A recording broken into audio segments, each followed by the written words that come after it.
और आज जैसा कि हमने कहा कि आज पवार बाबा साहब का भी पुण्यतिथि है और उनको याद करते करते, उनकी दिशा पे चलते चलते आध्यात्मिक गुरु के रूप में उन्होंने जो मार्गदर्शन दिए, और मार्गदर्शन क्या दिए, छोटी छोटी बातों में हमारे आचरण में कैसा परिवर्तन आए और हम कैसे ईश्वर के प्रिय बने और कैसे ईश्वर की ओर आगे बढ़े, इसकी उन्होंने हमेशा हम लोगों को दीक्षा दी और इसकी बात करी। मंत्र दीक्षा तो अपनी जगह है, लेकिन मंत्र दीक्षा के साथ, क्योंकि गुरु हमेशा ऐसा हो जिसको कि कभी फ़ोन करना हो कि बाबा ऐसा है तो क्या समस्या है, कैसे निदान करें।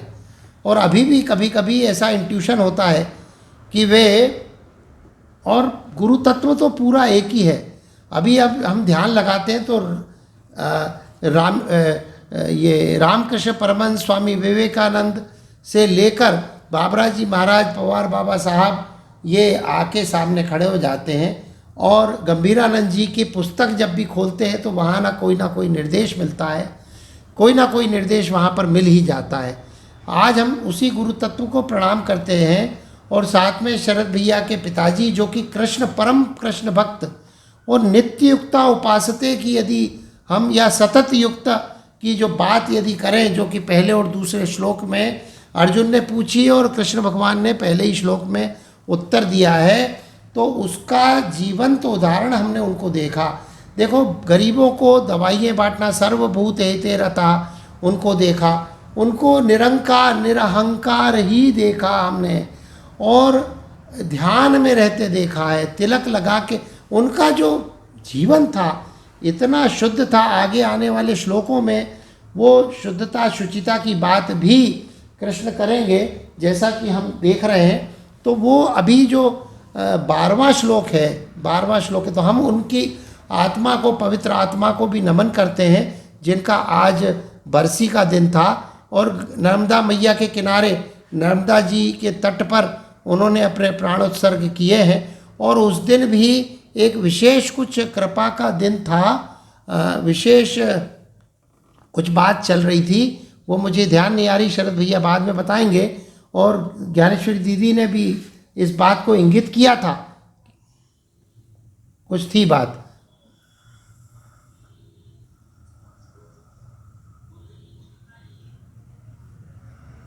मोक्षदा एकादशी, हाँ, मोक्षदा एकादशी थी। और ऐसे व्यक्तियों के लिए ही ईश्वर ने एकादशी बनाई है, ऐसे व्यक्तियों के लिए ही ये क्रम बनाया है कि उनको किस फार्मूले से, किस सूत्र से मोक्ष की प्राप्ति हो।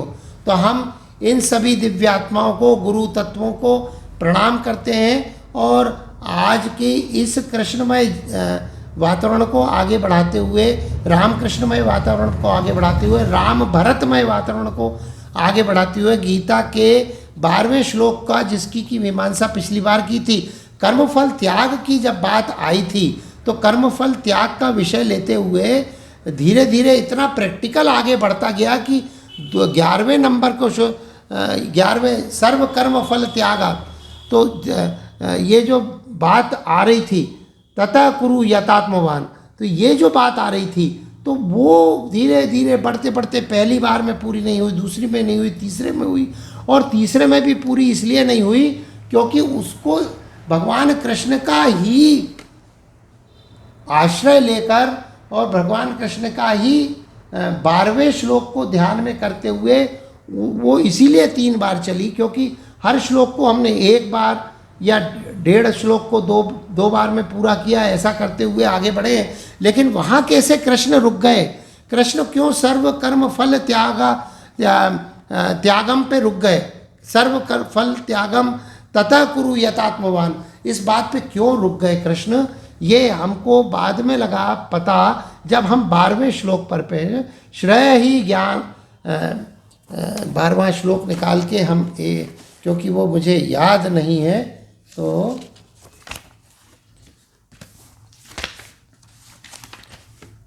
श्रेय ही ज्ञानम अभ्यासात ज्ञानात ध्यानम विशिष्यते।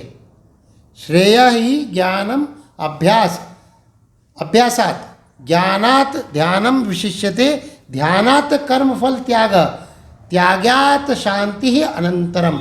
अब ये शांति की प्राप्ति की बात कर रहे हैं। देखो ये जो श्लोकों की व्याख्या की गई है, और ऐसा लगता है कि जब प्रारंभ में किया कि ये क्या क्या करते हैं कि सबसे पहले बात करते हैं सतत युक्त होने की, सतत युक्त होने की बात करते हैं, तो प्राप्त करने पर्युपासते बात करते हैं, फिर मत्परा की बात करते हैं, सर्वाणी कर्माणि समर्पण की, ध्यानंतोपासते की, मय्यावेशित चेतसाम मन बुद्धि चित्त को स्थिर करने की बात करते हैं, फिर बुद्धि निवेश की बात करते हैं, फिर पते चित्त समाधातुम, चित्त को हमें मुझ में समाधित करने की बात करते हैं, और फिर ये आगे सर्व फल त्यागात, ये नहीं कर सकते तो ये करो, ये नहीं कर सकते तो ये करो।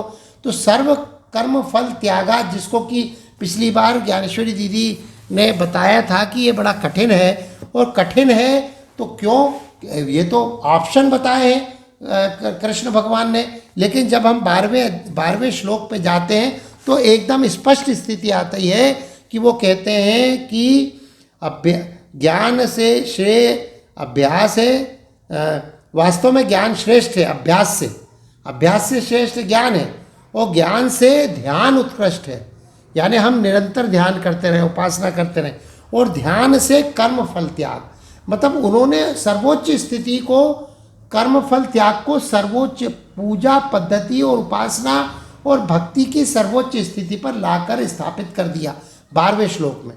अब ये देखिए, इसमें ये जब बोलते हैं कृष्ण की मुझे प्राप्त करेगा, इसके बाद ये करेगा तो भी मुझे प्राप्त करेगा, मुझ में समाहित होगा, मोक्ष की प्राप्ति होगी, उससे ऊर्ध्वगामी, ऊर्ध्वम न संशय, ऊर्ध्वगामी होगा। ये धीरे धीरे जब आगे बढ़ते हैं, देखो 20 श्लोकों का सबसे छोटा सा ये जो अपना 12वां भक्ति योग है, ये बहुत सरलतम भी है और बहुत कठिनतम भी है।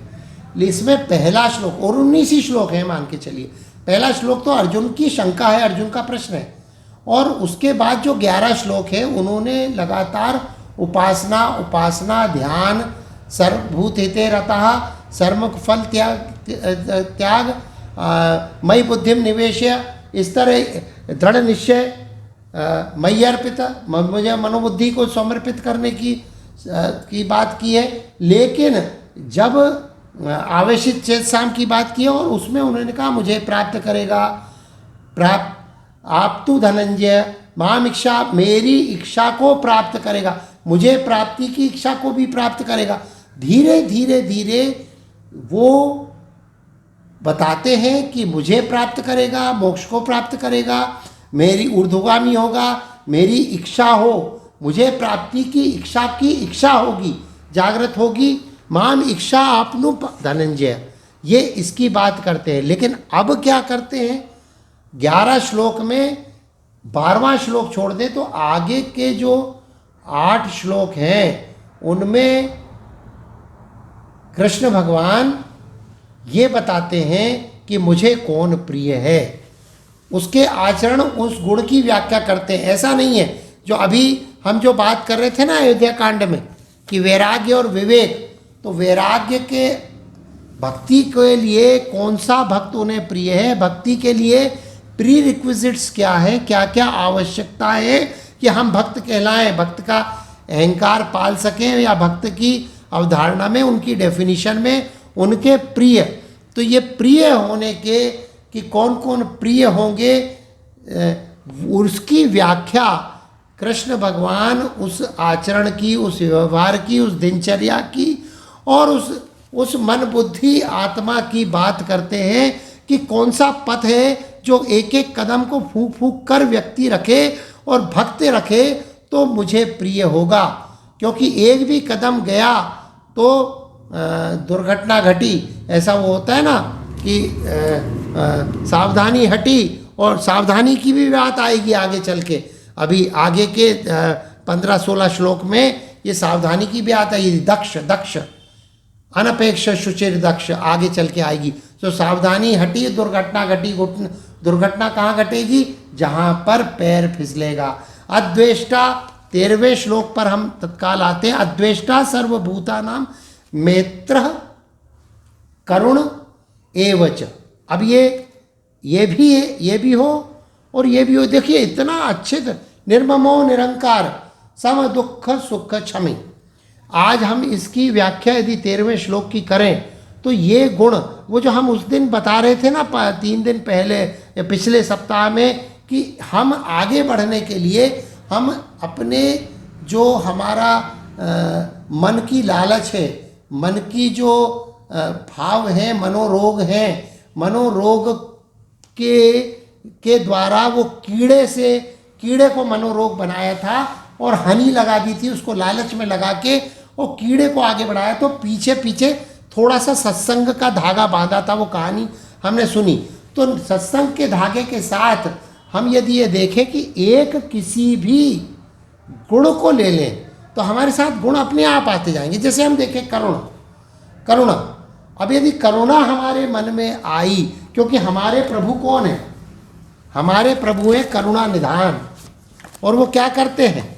और आप देखिए कि करुणा निधान की जब बात आती है तो करुणा निधान से माँ भी बोल रही है और पत्नी भी बोल रही है करुणा निधान। तो माँ क्या कह रही है? माँ राम जी को कह रही है, करुणा सुख सागर सब गुण आगर, जेवी गा वही सुख संता, सो मम हित लागी जन अनुरागी, भयु प्रकट श्री कंता। करुणा सुख सागर, ये बाल कांड में जब राम जी का जन्म होता है तो माता जी कह रही हैं। और उसी के आगे सीता जी क्या कह रही? करुणा निधान सुजान शील स्नेह जान तरावरो, यही भाति गौरी आशीष संशीय सहित ही तुलसी अली। तो तुलसी भवानी पूज्य पुनि पुरी, मुदित मन मंदिर चली। तो मन के मंदिर में चलने के पहले करुणा निधान सुजान शील स्नेह जान तरावरु। तो करुणा निधान को प्रसन्न करना है तो हमारे अंदर करुणा का एक बीज अंकुरित हो, हमारे हृदय पटल पर, हृदय की खेत पर एक अंकुर करुणा का आएगा। अच्छा ये देखो, करुणा का जहाँ पर अंकुर आएगा, करुणा बुद्धिज्म में करुणा को सर्वोच्च स्थिति की मानसिक अवस्था बताया गया है। भक्त की सर्वोच्च स्थिति,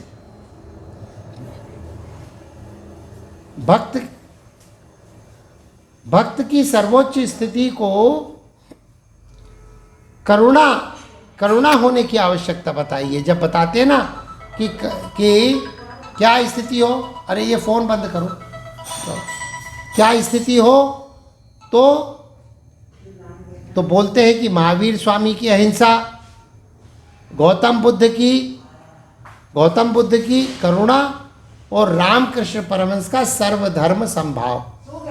अब ये जो चीज़ें हैं, ये जो चीज़ें हैं, इन सब को हम यदि एक धागा भी जोड़ लें अपने मन के कीड़े में पीछे, तो अपने आप मित्र भाव भी आएगा, ईर्ष्या भाव भी खत्म होगा। अद्वेष्टा यानी ईर्ष्या भाव, द्वेष भाव, अद्वेष्टा यानी जिसमें ईर्ष्या नहीं है समस्त प्राणियों के प्रति। सर्वभूतानां मित्रम करुण एवच। तो अब ये अच्छा 3 तरह के व्यक्ति होते हैं, 3 प्रकार के लोग होते हैं।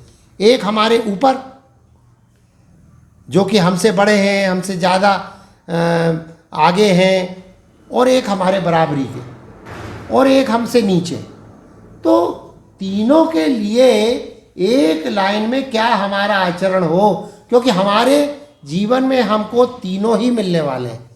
हमारे जीवन में हमको तीनों से ही पाला पड़ने वाला है, तीनों ही मिलेंगे। समाज में हम यदि रहेंगे तो हमसे आगे वाले लोग भी मिलेंगे, बराबरी वाले भी मिलेंगे और पीछे वाले भी मिलेंगे। तो जब ये तीनों मिलेंगे तो हमारा व्यवहार कैसा हो? एक ही श्लोक में, श्लोक की अर्धाली में भगवान कृष्ण ने कह डाला, अद्वेष्टा सर्वभूतानां मैत्रः करुण एवच। हम जो हमसे आगे हैं, जो हमसे ऊपर है, ऊर्ध्वगामी है, तो ऊर्ध्व लोगों में के प्रति हमारी ईर्ष्या ना हो। अद्वेष्टा, अद्वेष्टा, तो एक ही जीवन में तीन भाव एक ही व्यक्ति के आचरण में, व्यक्तित्व में आते हैं, इसलिए एक साथ दिए। हमारे बराबरी के साथ कोई दुश्मनी का भाव ना हो, मित्र भाव हो। हमसे छोटों के प्रति करुण भाव हो, करुणा हो, आशीर्वाद का भाव हो। तो ये करुण भाव छोटों के नीचे, मैत्री भाव बराबरी वालों के लिए, और जो आगे हैं उनके लिए ईर्ष्या ना होने का भाव, अद्वेष्टा भाव। ये बताने की बात भगवान कृष्ण ने एक ही व्यक्तित्व में तीनों भाव एक ही समय में एक ही समाज में होने की बात की है, और ये स्पष्ट रूप से बता दिया है। अद्वेष्टा सर्वभूतानां मैत्र करुण एव च। तो ये जब हम देखते हैं कि एक ही जीवन में एक ही समय में हमारे समाज में हम तीन व्यक्तियों से मिलते हैं, तो एक श्लोक हमें याद है गीता जी का, न बुद्धि भेदम जनियेत अज्ञानाम कर्म संकीनाम जोषेत कर्म जोषेत सर्वकर्माणि विज्ञान युक्त समाचार।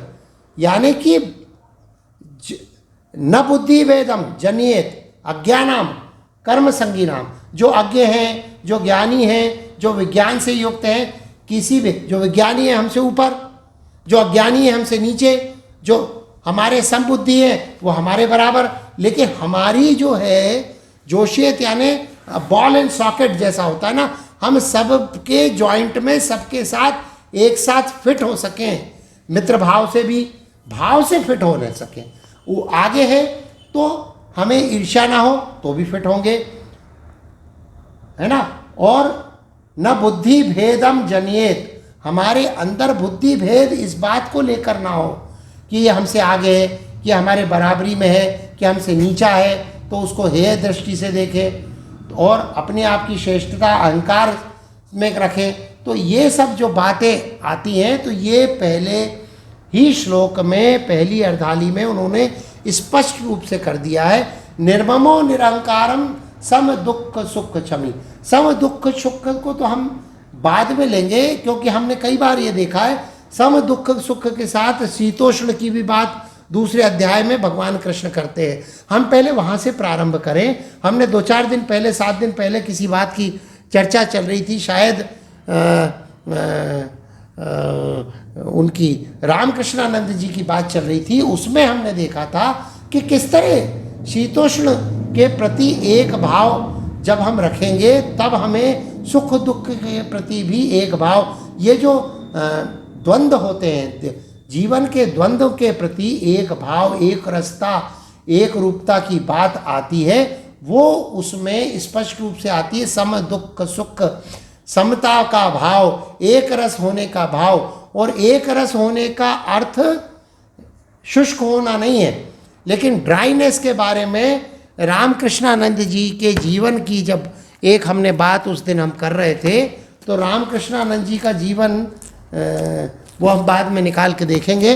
तो रामकृष्णानंद जी के जीवन में एक व्यक्ति आया, उसने बोला अरे ये जो बात करते हैं वेद वेदांत की बात करते हैं, कितनी शुष्क बात करता है ये व्यक्ति।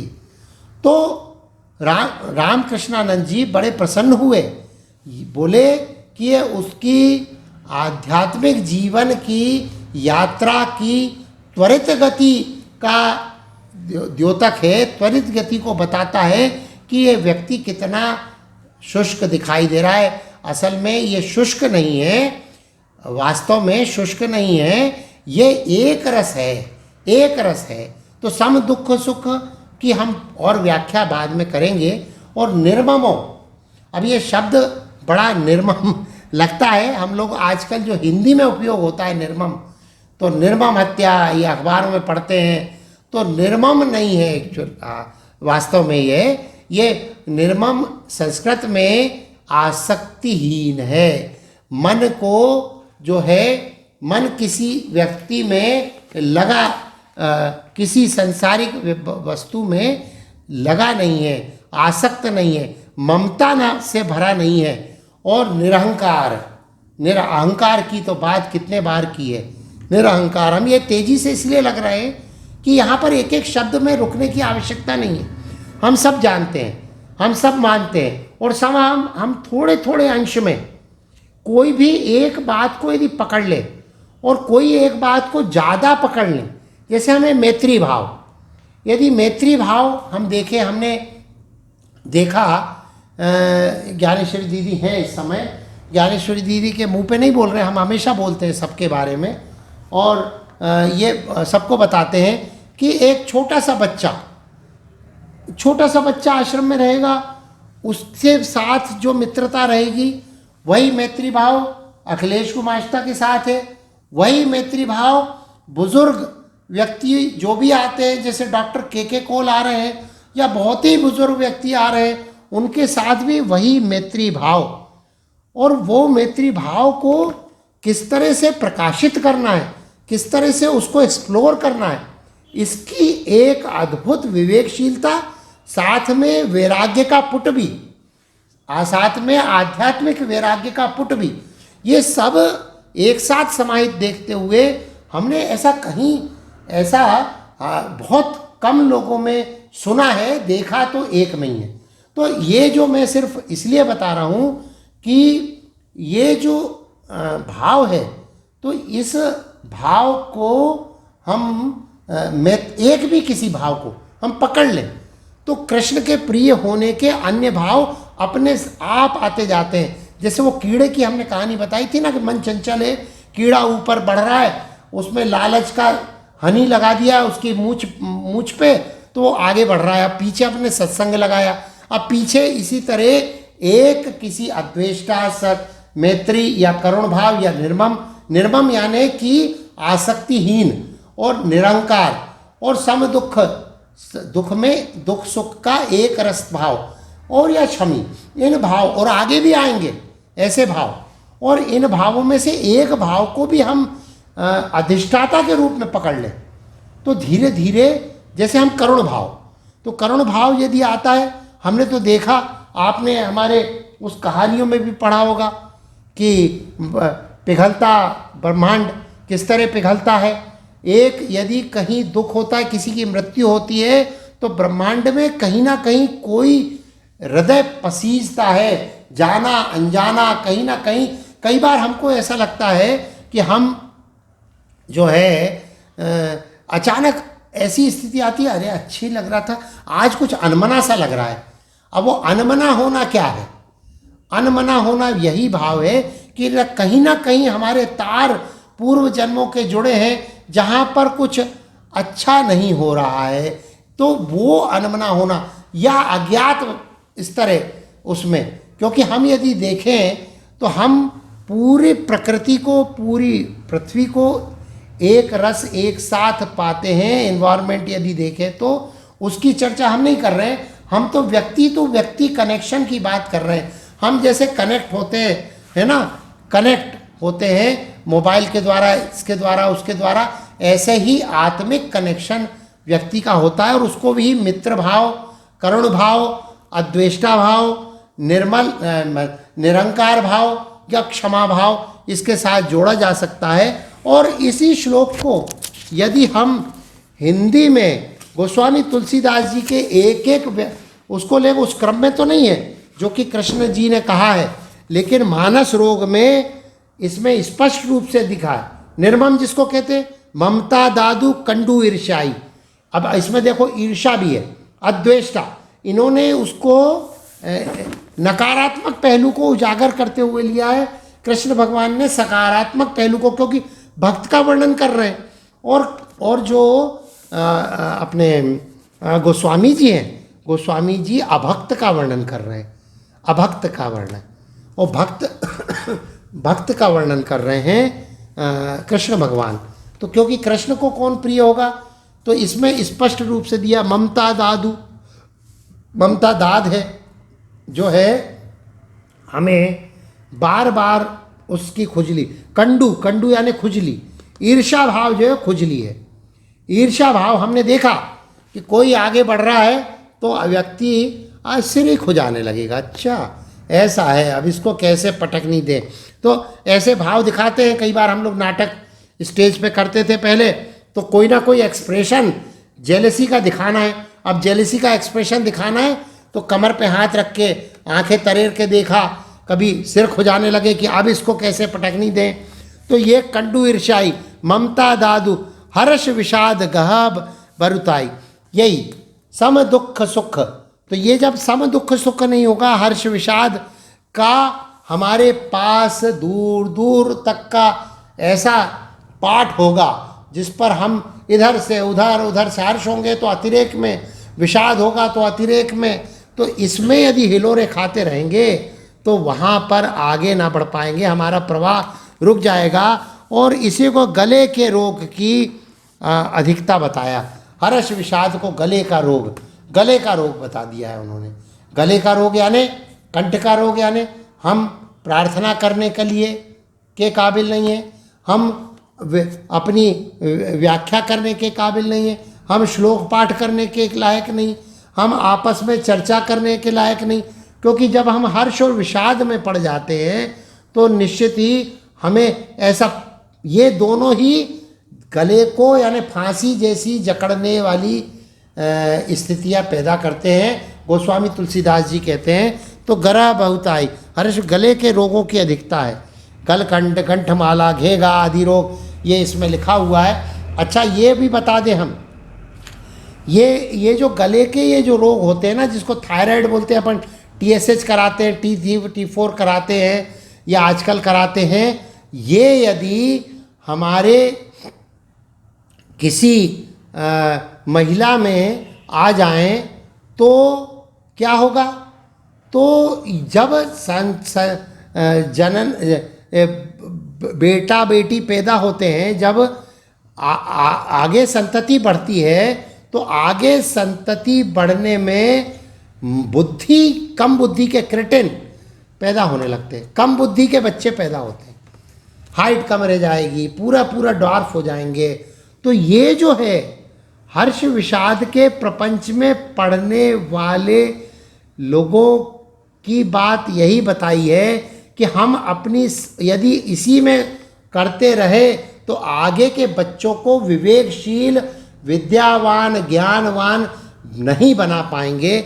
ये बताने की बात ये गोस्वामी तुलसीदास जी कहते हैं। गरह बहुता पर सुख देखी जरही सोई छेई। अब ये अद्वेष्टा, ईर्ष्या का ही वर्णन यही चल रहा है। दूसरों का सुख देखकर जो जल जाते, पराय सुख को देखकर जो जलन होती है वही क्षयी है। वो क्षय यानी वो क्षय रोग है, क्षय यानी क्षय रोग से ग्रस्त है। दुबले पतले सूखते जा रहे हैं, लेकिन ईर्ष्या से सूखना। और ये उस रोग का भी बताने का है, क्योंकि कृष्ण का अप्रिय होना ही ये क्योंकि यदि हमें द्वेष ईर्ष्या भरी है तो कृष्ण का प्रिय होना सर्वश्रेष्ठ वैभव है, कृष्ण का प्रिय होना। और वो जो हमें होगा तो वही वो निराला का भिखारी बनने का, पेट पीट दोनों मिलकर है एक, चल रहा लकुटिया ते का मुट्ठी भर दाने को, भूख मिटाने को। तो ये जो बात है ना, तो जरई सोई छई, ये छई वो निराला का भिखारी, उसको कृष्ण का जो प्रिय नहीं है वो तो सबसे ज़्यादा दीन है, वो सबसे ज़्यादा दीन है। तो ये इसकी बात कुष्ठ दुष्टता मन कुटिलाई, ये अद्वेष्टा, ये मन की कुटिलता है, यानी जिसमें मित्र भाव नहीं है, अमित्रता है, जिसमें द्वेष है, जिसमें दुश्मनी है, ये कुष्ठ रोग है। ये कभी ठीक नहीं होता। और कुष्ठ रोग में क्या होता है? कुष्ठ रोग में क्या होता है कि हाथ पैर जो है गलने लगते हैं। मित्र क्या करता है? हाथ मिलाएगा, हाथ बढ़ा के हाथ मिलाएगा और गले मिलेगा। अब कुष्ठ रोग के तो सेंसेशन ही खत्म है, उसको पता ही नहीं है मित्र भाव, उसको पता ही नहीं चलेगा स्पर्श का। तो स्पर्श क्या है? स्पर्श व्यक्ति के बीच में, स्पर्श जो है व्यक्ति का ईश्वर के बीच में एक संपर्क स्थापना करने का एक माध्यम है।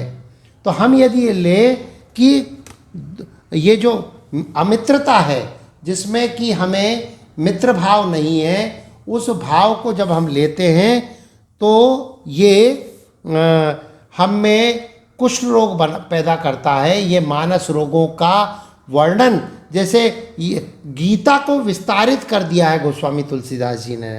अहंकार, निर्मम ममता के बारे में हमने बताया। तो निर्मम होना यानी आसक्ति विहीन होना। तो ममता क्या है? आगे हालांकि कहते हैं कि ममता के बिना संसार में रहा नहीं जा सकता, लेकिन सबके ममता ताग बटोरी, सबकी ममता को बटोर कर एक रस्सी बनाई जाए तो वो और ईश्वर से जोड़ने का साधन बने। तो ये निर्ममो होने का रास्ता है कि जितनी ममता है उसको बांझ कर, उसको भंज कर, उसकी एक रस्सी बना के ईश्वर के चरणों में समर्पित कर दो या ईश्वर के चरणों से लगा दो उनको। और ये अहंकार अति दुख डमरू हुआ। अब ये डमरू हुआ यानी ये जो रूमेटॉइड आर्थराइटिस, ये डमरू जैसी गठाने हो जाती, गांठ के रोग। तो ये जो अहंकार अति दुखद डमरू हुआ। अब अहंकार में क्या होता है कि व्यक्ति के क्या हो जाता है कि व्यक्ति जो है कहीं जाता आता नहीं है, वो बिल्कुल अपंग हो जाता है, क्योंकि उसका मन अपने अहंकार में स्वयं में इतना डूबा रहता है कि वो दूसरे को हेय दृष्टि से देखता है। उसकी प्रेय दृष्टि खत्म हो जाती है, उसकी श्रेय दृष्टि खत्म हो जाती है, सिर्फ हेय दृष्टि रहती है। और हेय दृष्टि वाला व्यक्ति पंगु हो जाता है। तो अहंकार अति दुखद, दंभ कपट मद मान नहरुआ। अब दंभ यानी यही अहंकार को बताया ना, दंभ भी अहंकार, और ये फिर से कपट मद कि ये पैरों के रोग, ये भी सब जो है सब प्रकार से जो विकलांगता की बात, शारीरिक विकलांगता को मानसिक रोगों से जोड़ने की बात गोस्वामी जी ने की है। यहाँ पर कृष्ण भगवान सकारात्मक दृष्टि से भक्त की वर्णन करते हैं, वहाँ पर गोस्वामी जी मानस रोग उत्तरकांड में बताकर अभक्त का वर्णन करते हैं और किन से दूर रहना। और जरूरी यही है कि हमें यदि ईर्ष्या है तो करुणा आ ही नहीं सकती। हमें यदि मित्रभाव नहीं है, हम में यदि दुश्मनी है तो हम में अपने आप ईर्ष्या आएगी। तो ये सब, और दुश्मनी है तो अहंकार आएगा। तो एक किसी भी चीज़ को हम यदि पकड़कर आगे बढ़ेंगे, एक किसी भी धागे को, किसी भी एक गुण को पकड़ेंगे तो धीरे धीरे, जैसे हमने करुण भाव की व्याख्या की, गौतम बुद्ध कहते हैं करुण भाव में, उस करुण भाव में वे गए भिक्षाटन के लिए, भिक्षाम देही करते हुए, और भिक्षाम देही करते करते वे एक कलार के यहाँ पहुँच गए। तो कलार जो है शराब बना रहा था। उसने बोला नहीं बाबा, गौतम बुद्ध को सब जानते थे, तो बोले कि भाई यहाँ तुम्हारे लायक कुछ नहीं है। अरे बोले कुछ तो होगा, जो हो, मैं तो एक घर जाता हूँ, जो हो दे दो। और उसको आव देखा ना था, उसने उनके कमंडल में मदिरा डाल दी, शराब डाल दी, और उसका उन्होंने पान किया, उनके शिष्यों ने भी पान किया। लेकिन उनने पान क्योंकि प्रसाद भाव से किया था, इसलिए गौतम बुद्ध को कुछ नहीं हुआ, और बाकी शिष्यों को तो बिल्कुल मज़ा आ गया, सब में हल्ला हो गया। पूरे उनके जो थे बटुक, सब में दूसरे दिन लाइन लग गई वहाँ पे शराब में। तब फिर बाद में समझ में आया गौतम बुद्ध को, और उनके बाकी जो शिक्षक वर्ग थे उन्होंने बताया कि भाई नहीं, यहाँ नहीं जाना है। तो ये भाव, तो करुणा उस व्यक्ति के प्रति भी जो उनको गाली देकर कुछ दे रहा है, उसको भी उन्होंने प्रसाद भाव से उसको आशीर्वाद देते हुए लिया। स्वयं को भी कुछ नहीं हुआ, उनको भी कुछ नहीं हुआ। तो करुणा से मैत्री अपने आप जागृत होती है, मैत्री से ईर्ष्या समाप्त होती है, ईर्ष्या जब समाप्त होगी तो अहंकार समाप्त होगा, अहंकार समाप्त होगा तो समबुद्धि होगी। समबुद्धि की हम लोगों ने मई बुद्धिम निवेश, मई बुद्धिम यानी निवेश करते समय क्या है, समबुद्धि। समबुद्धि कितने बार मनोबुद्धि की स्थिरता की बात की है कृष्ण भगवान ने, मई स्थिरम में इस तरह की कई बार बात की है, करते हैं कृष्ण भगवान, तो स्थिर बुद्धि अपने आप होगी। और सब से बड़ी बात जो कृष्ण भगवान ने यहाँ पर की है, क्षमऊ क्षमा मंदिर दो भ्राता, भगवान का ही एक अवतार है, भगवान का ही एक अवतार है परशुराम जी। लेकिन परशुराम जी जो है भगवान राम जी से क्षमा मांगते हैं। और सबसे बड़ा क्षमा है ना,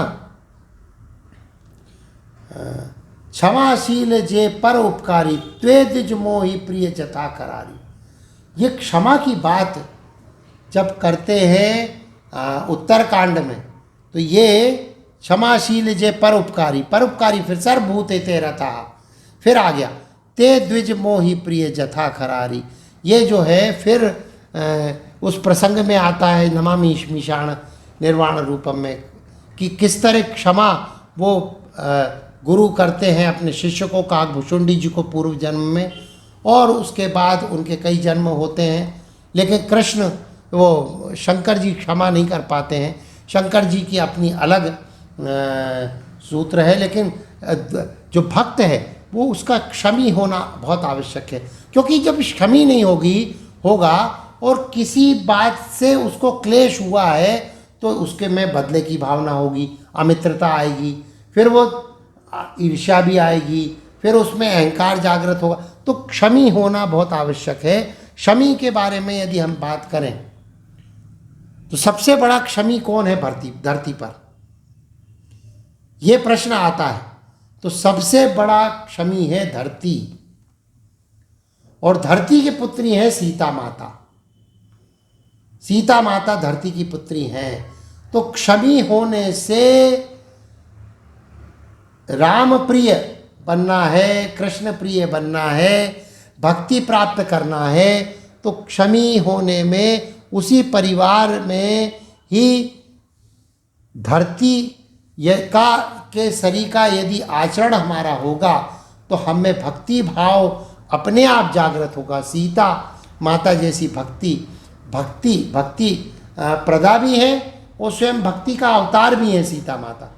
तो क्षमी, सबसे बड़ा क्षमी कौन है? धरती।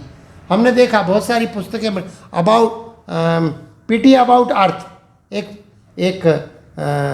एक पुस्तक है, और एक पुस्तक अभी है अंडरस्टैंडिंग अर्थ, और अभी एक और पुस्तक है ऑटोबायोग्राफी ऑफ अर्थ। ये 2-3 पुस्तकें आप पढ़ डालो तो आपको भक्त होने की प्रेरणा, क्षमाशील होने की प्रेरणा अपने आप मिलेगी। कितना क्षमाशील प्रेरणादायक है। तो वो बात मैं कर रहा था कि हाँ, जब बात कर रहा था तो वो एक डॉन मार्कस की बात कर रहे थे हम, कविता की बात जब आई थी तब कर रहे थे। डॉन मार्कस ने ही कहा है, biggest obstacle in progress of human race, biggest obstacle in progress of human race is human race.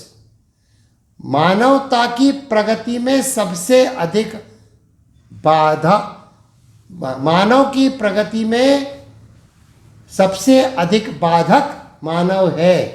ये डॉन मार्कस ने एक फिलॉसफर है, एक राइटर है, एक कैप्शन राइटर है, तो उसने ये बोला, अमेरिकन है, उसने कहा है।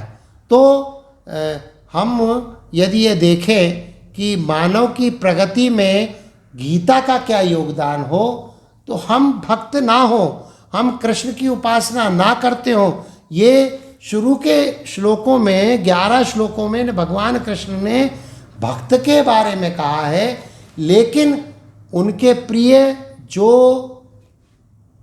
कृष्ण को नहीं मानते, जो गीता को नहीं मानते, लेकिन सदाचरण करने की ओर अग्रसर है, तो उनके कैसे सदाचरण हो, वो कृष्ण कैसे प्रिय हो, ये अंतिम 8 श्लोकों में भक्ति योग में 12वें अध्याय में भगवान कृष्ण ने बताया है। और हम आज पुनः बर्फानी बाबा जी को प्रणाम करते हैं, पुनः पवार बाबा जी को प्रणाम करते हैं। यह जो फॉर्मल अभी जो औपचारिक बैठक है, जब ये पूर्ण होगी गीता की पाठशाला, उसके बाद हम फिर पवार बाबा जी की पुनः चर्चा करेंगे। लेकिन आज जो 13वां श्लोक है ये बहुत महत्वपूर्ण था, क्योंकि हम सब भक्त अपने आप को नहीं मानते, तपस्वी नहीं मानते, हम सब साधु संत नहीं मानते, हम सबको कहीं ना कहीं बुद्धि भ्रम, कहीं ना कहीं कर्मफल त्याग नहीं हो पाता है, अभ्यास भी नहीं हो पाता है, ना हम अपने सभी कर्मों को समर्पित कर पाते हैं, ना हम ध्यानंत उपासते करते हैं, ना हम सर्वभूत हितेरता की बात करते हैं।